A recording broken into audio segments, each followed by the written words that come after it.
One signature, just one. That's all that stood between truth and darkness. But what happened next will make your blood run cold. Before this video ends, you're going to discover something about power in Washington that they desperately don't want you to know. And I'm warning you right now. Once you see what I'm about to show you, you'll never look at politics the same way again. 3 weeks ago, something happened that should have been front-page news everywhere. But it wasn't.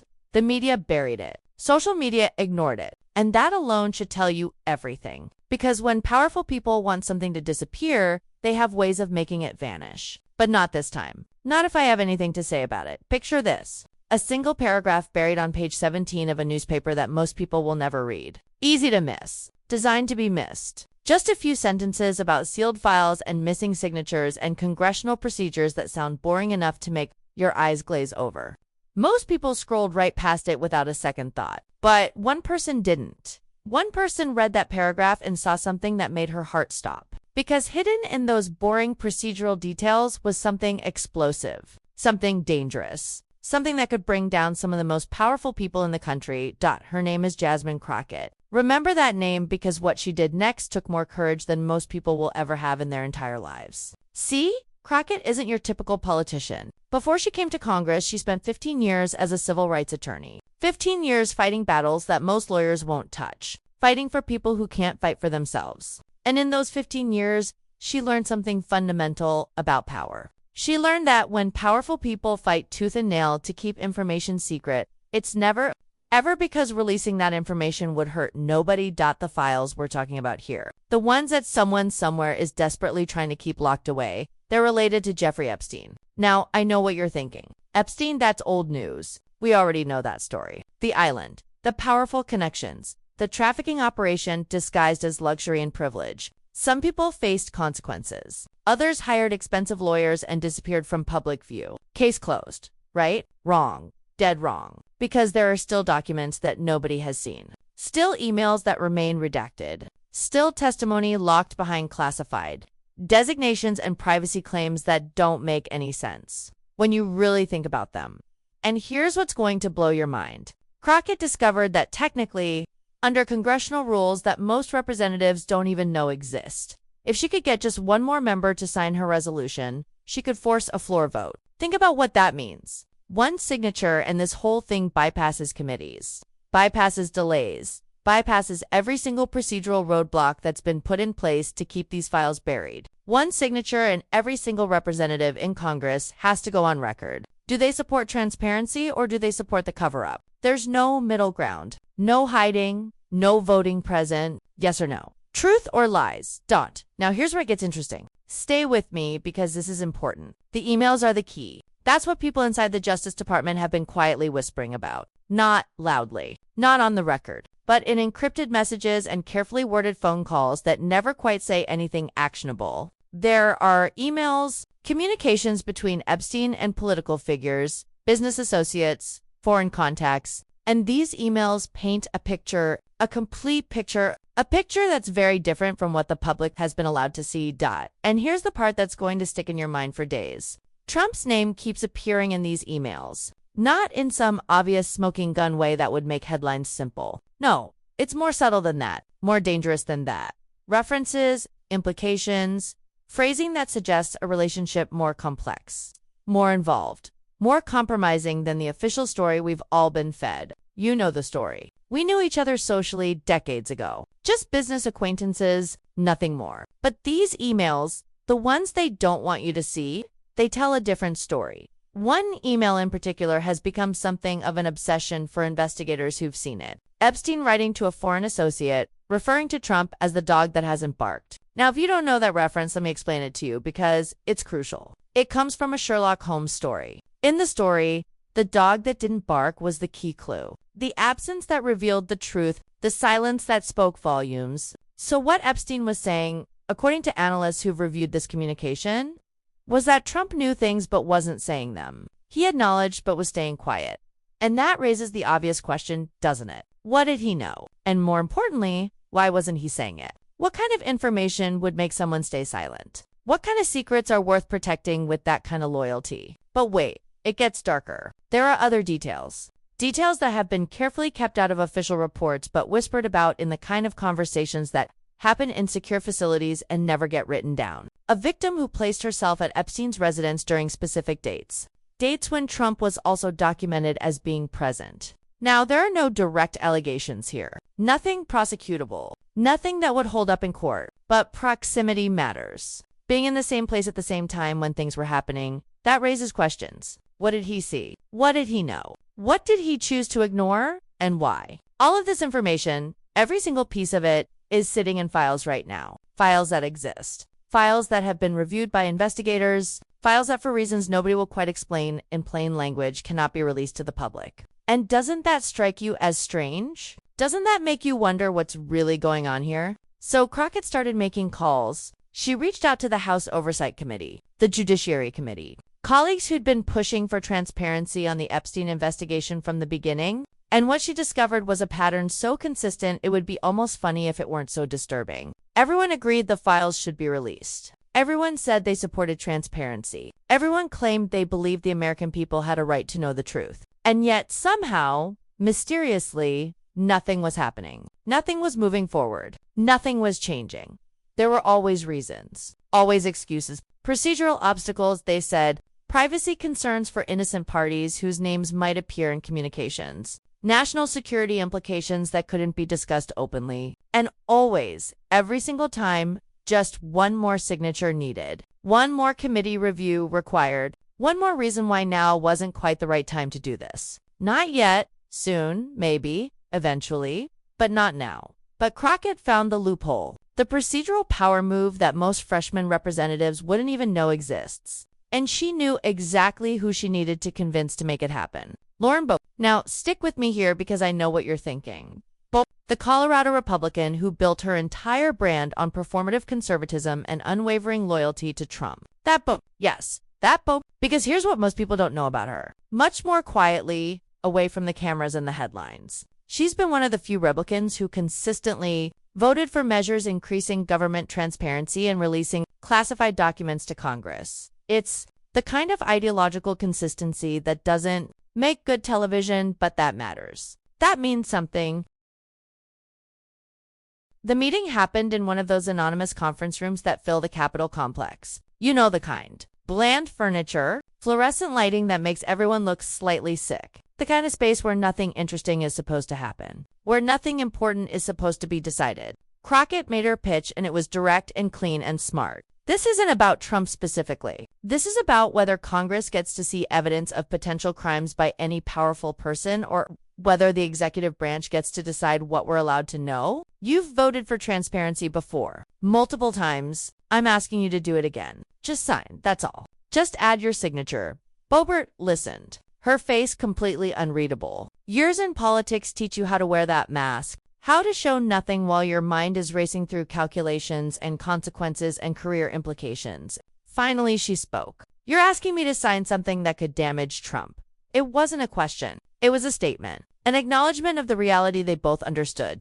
Crockett didn't hesitate. I'm asking you to sign something that demands truth. If there's nothing damaging in those files, then releasing them helps Trump by ending all the speculation, by putting all the conspiracy theories to rest once and for all. But if there is something damaging, then don't we have an obligation to know about it? Since when did transparency become partisan? Since when did wanting to know the truth become a political position? But here's what Crockett didn't know, what she wouldn't find out until much later. Boebert had already been having her own conversations with Justice Department officials who suggested, in that careful language that people who understand how implications work always use, that signing on to Crockett's resolution might not be in her political interests. Conversations with White House staffers who made it very clear that forcing this vote would be noticed, and not in a good way. Conversations with party leadership who explained that loyalty sometimes means knowing when not to ask questions, when to stay quiet, when to let things go. Late on a Thursday evening, Boebert got called to a meeting, one of the Capitol's secure facilities.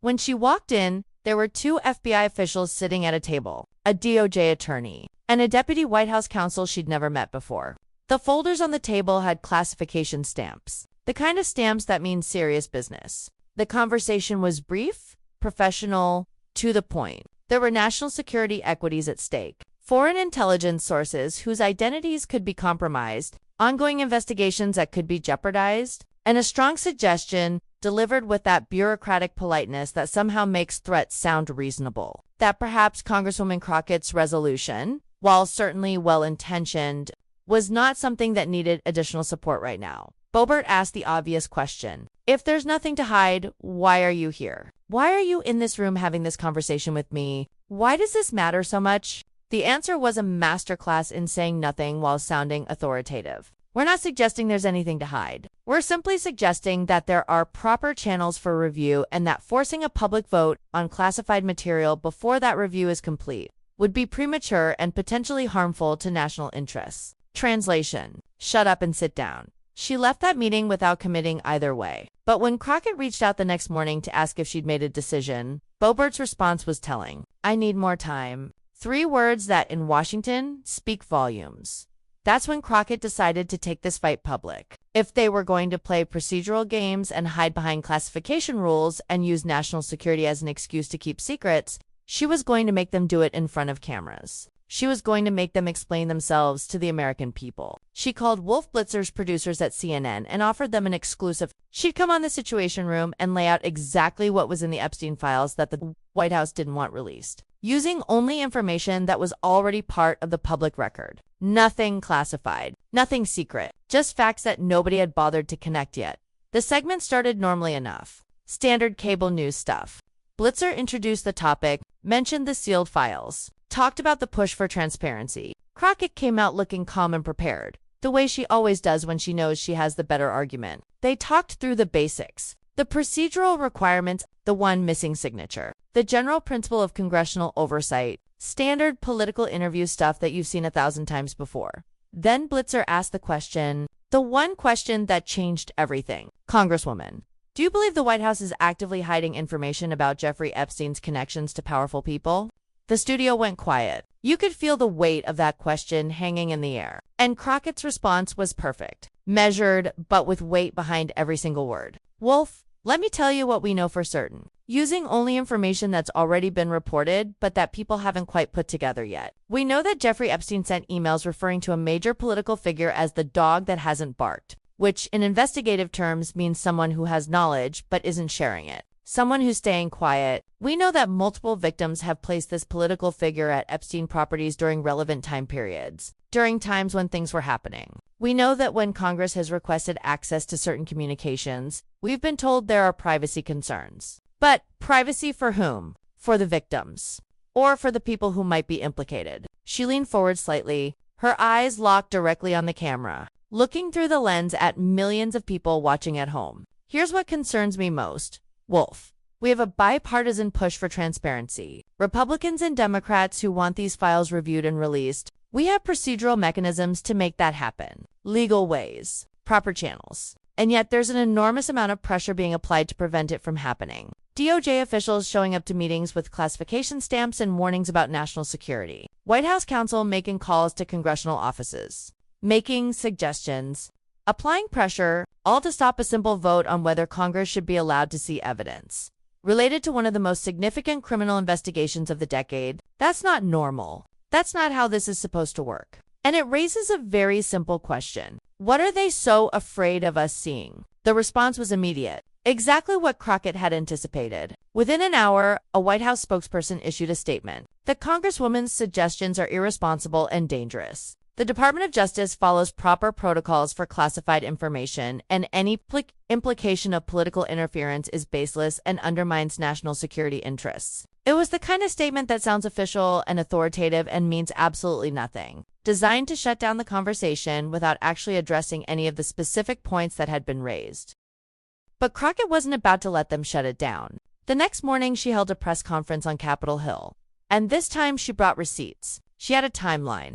Dates when congressional oversight committees had requested information. Dates when those requests had been denied or delayed or redirected. Dates when specific members had been contacted by executive branch officials, discouraging them from supporting transparency measures. She showed the actual text of her resolution, all one page of it. One single page that simply requested that sealed files related to the Epstein investigation be reviewed by the relevant congressional committees in closed session with appropriate security clearances. Nothing radical, Nothing that would compromise sources or methods, just basic congressional oversight. The kind of thing that's supposed to happen in a functioning democracy.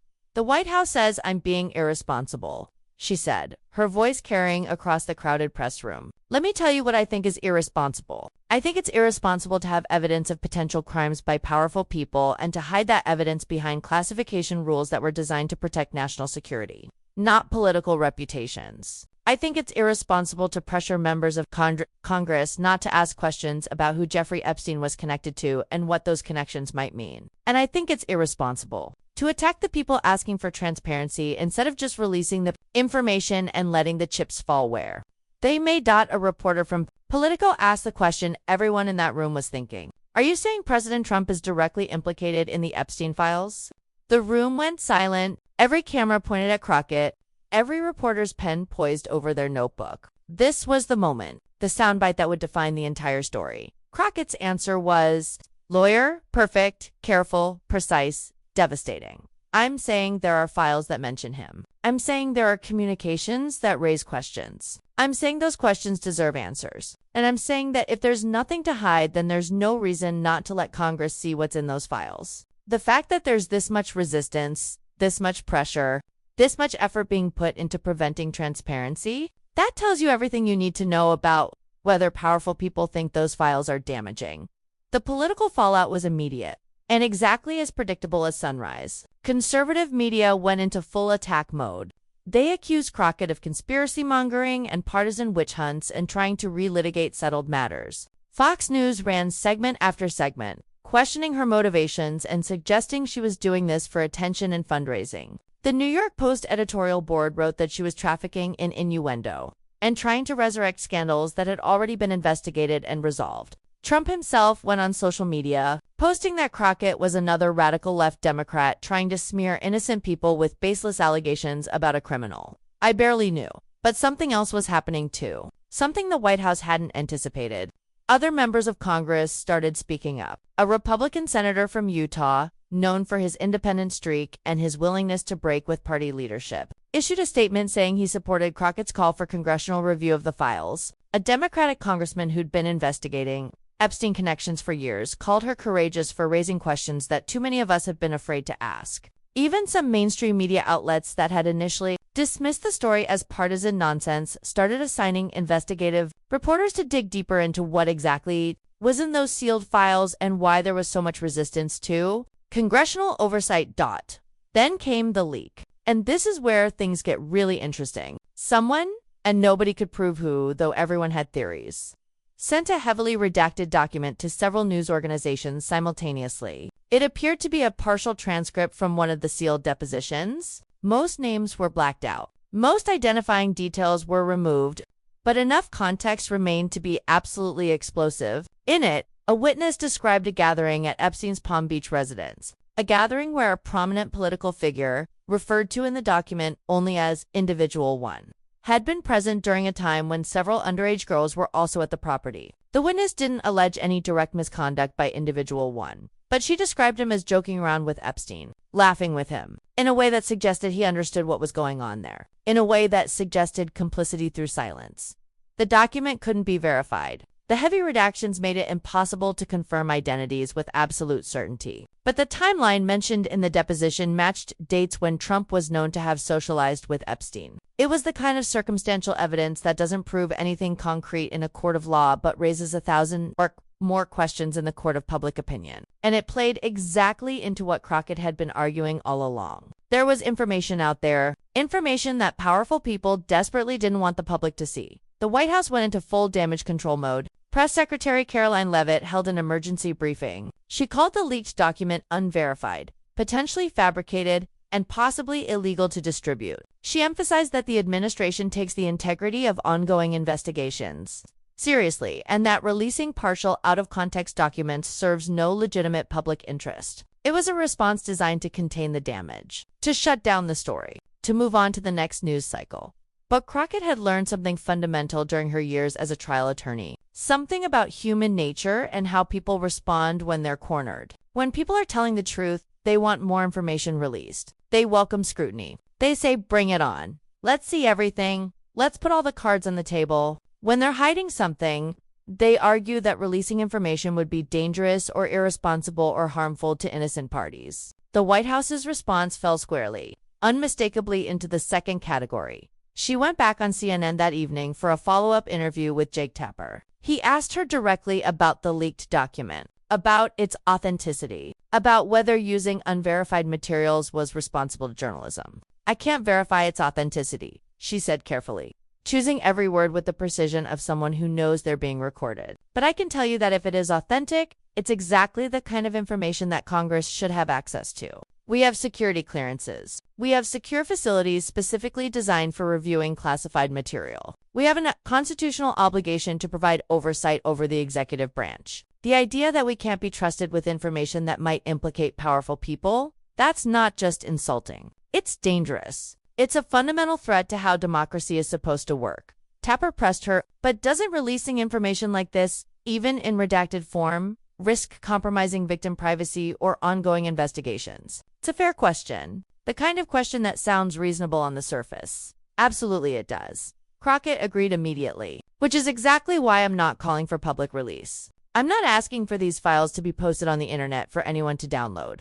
I'm calling for congressional review in closed session with appropriate safeguards for victim privacy and investigation integrity. Let the relevant committees see the files. Let us assess whether there's criminal conduct that's been overlooked or covered up or swept under the rug. Let us assess whether there are legitimate reasons for secrecy, or whether this is just about protecting powerful people from embarrassment. But this blanket refusal to let Congress do its oversight job, that's not about protecting victims. That's not about protecting investigations. That's about protecting reputations."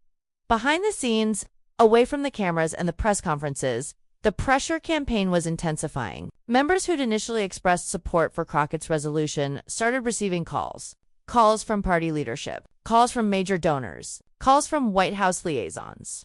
The message was always consistent, always delivered with that mixture of concern and threat that Washington does so well. This is politically dangerous territory. You don't want to be associated with conspiracy theories. Think about your re-election campaign. Think about your committee assignments. Think about your political future. Think about what happens to people who don't play ball. Lauren Boebert remained publicly silent, but sources close to her staff, speaking on background because nobody wants their name attached to these stories, suggested she was genuinely conflicted. On one hand, she'd built her entire political brand on challenging government secrecy and supporting transparency. On the other hand, signing on to Crockett's resolution meant breaking with party leadership and potentially damaging a president she'd loyally supported through multiple controversies. It was the kind of political calculation that defines careers. That separates the people who actually have principles from the people who just talk about having them. Do you stick to your stated beliefs when it becomes personally costly? When it might damage your career? When it might cost you your seat? The answer came on a Friday afternoon in the most anticlimactic way possible. A one-paragraph statement released to the press. "After reviewing the relevant materials and consulting with legal experts, I do not believe Representative Crockett's resolution meets the threshold for forcing a floor vote at this time. I support transparency in principle, but believe the proper venue for reviewing classified material is through existing committee structures." Translation that anyone with half a brain could decode? She wasn't going to sign it. She was folding. She was choosing her career over her principles. Crockett's response was immediate, and she didn't pull any punches. Congresswoman Boebert talks a big game about fighting government secrecy and standing up to corruption and being a warrior for truth. But when it actually came time to force a vote on whether Congress deserves to see evidence related to one of the most significant criminal cases of our generation, she folded like a cheap suit. That tells you everything you need to know about whether her commitment to transparency is real or just convenient political branding that gets abandoned. The second it becomes inconvenient, resolution died without the necessary signature. The files remained sealed. The White House declared victory. Officials anonymously told reporters that cooler heads had prevailed and that congressional showboating had been successfully prevented. Conservative outlets celebrated what they framed as Crockett's failure to generate support for what they continued to characterize as nothing more than a partisan witch hunt. Another failed attempt to take down Trump.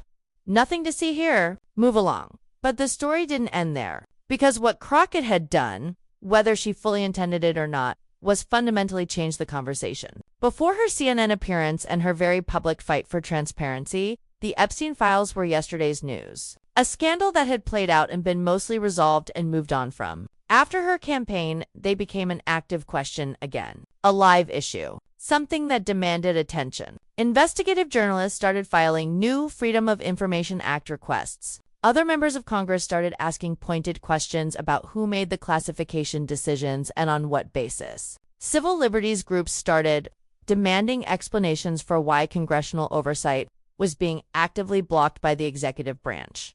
3 weeks after Boebert's refusal to sign the resolution, something unexpected happened. A federal judge in New York, responding to a lawsuit from a coalition of media organizations, ordered the partial unsealing of some deposition transcripts. The documents that were released were still heavily redacted, still protected by privacy concerns and ongoing investigation needs. They didn't include anything directly implicating any specific individuals in prosecutable crimes, but they did confirm something crucial. They confirmed what Crockett had been arguing from the beginning. There were communications. There were connections. There were questions that hadn't been fully answered. There were dots that hadn't been properly connected.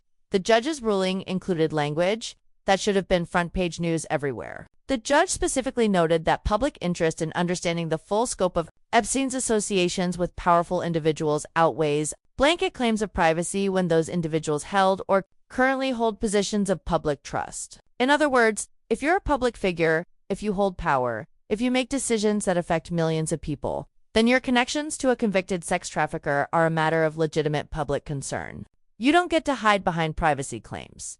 The final scene in this story, at least as it stands right now, because this story isn't over, happened not in a congressional hearing room or on a news set, but in Crockett's Capitol Hill office on a Tuesday morning. An aide knocked on her door, nervous, uncertain, holding a manila envelope. No return address, no identifying marks, just a seal that read Department of Justice restricted access. Inside was a single page, a memo, heavily redacted with thick black lines covering most of the text, but enough visible to be clear. Enough to tell a story. It detailed conversations between DOJ officials and White House counsel about strategies for managing congressional inquiries related to sensitive investigations, about coordinating responses, about presenting a united front, about preventing certain information from becoming public.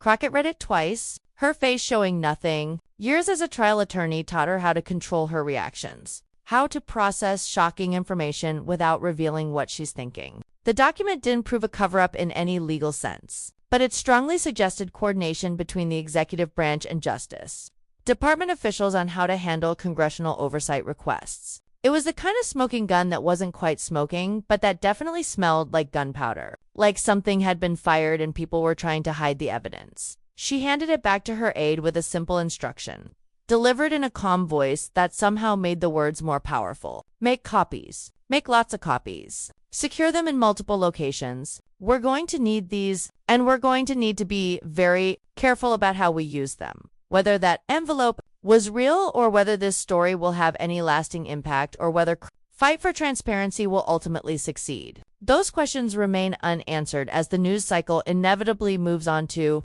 other controversies and other battles and other scandals. But she accomplished something important, something that matters more than winning a single procedural vote. She asked the questions that most people were too afraid to ask. She demanded accountability when it would have been so much easier and so much safer to just stay quiet and go along. And she reminded everyone who was paying attention that in a functioning democracy, the people's representatives don't ask permission to conduct oversight. They don't beg for access to information about potential crimes. They demand it. They insist on it. They make it happen regardless of who it might embarrass or implicate or expose. The sealed files are still sealed. The questions are still unanswered. And somewhere in Washington, powerful people are hoping desperately that you'll forget this story, that you'll move on, that you'll stop asking questions. Don't give them that satisfaction. Share this video with everyone you know who believes that transparency shouldn't be negotiable, that truth matters, that powerful people shouldn't be able to hide their connections to criminals just because it's embarrassing or politically inconvenient. Drop a comment telling me what other sealed files you think deserve congressional investigation. What other secrets are being kept from us? What other questions we should be asking? Your engagement keeps stories like this alive. Your voice matters. Use it.